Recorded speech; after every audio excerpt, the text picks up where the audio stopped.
So we talk often about this idea of risk mitigation. We talk about how real estate is a risk mitigated asset because it's a hard asset, right? We talk about real estate in a growing market being a more risk mitigation because there's always going to be, extra demand for like a limited supply. Mhm.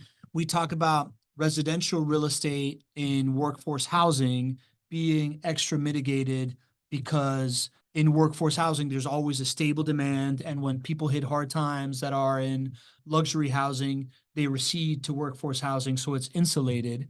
But we haven't really talked about the idea that single family home workforce housing in a growing market, real estate is even more mitigated because when there is a supply problem, it is much easier to bring online 40 multifamily units than it is to bring online 40 single family homes. So it is another layer of why, to me, this asset class of workforce housing, single family home sits in my most risk averse, most I can count on this thing long term bucket when I'm thinking about my retirement plans.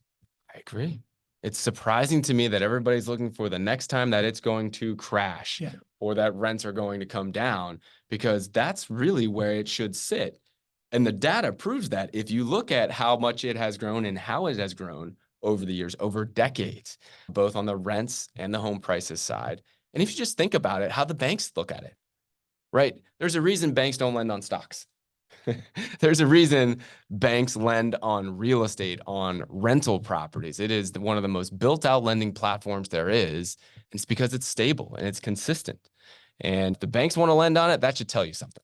Yeah, that makes sense. So that is an interesting distinction, right? So like multifamily has gone down, multifamily expected to go down in the near future. Single family has been going up, expected to continue going up, and that trend happening. So something to think about when you are hearing real estate is crashing, this and that is happening. It's like, no, no, wait, not so fast. Let's go into the data. Let's separate this stuff, from the emotions and from the headlines and the different things that are happening. And even when you hear, oh, Jacksonville has only appreciated X, you can say, oh, but has it appreciated X in multifamily or single family, right? Like all these, when you get more and more granular, then you get to start to see these not so average opportunities that come to light. And what we continue to show on the show is that single family workforce housing not only has better risk mitigation, but also as high or higher upside than just about all the other options that you got going on. Yeah. When you think about it from a long-term perspective.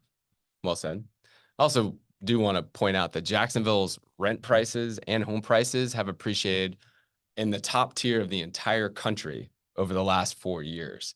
And there are a lot of places out there. Every real estate market is different. There are a lot of places out there where they're not performing as far as rent prices like Jacksonville is today. So if we talk about 1.6% increase, it's hard to find another market that appreciated, 20, 30, 40% for rents. True.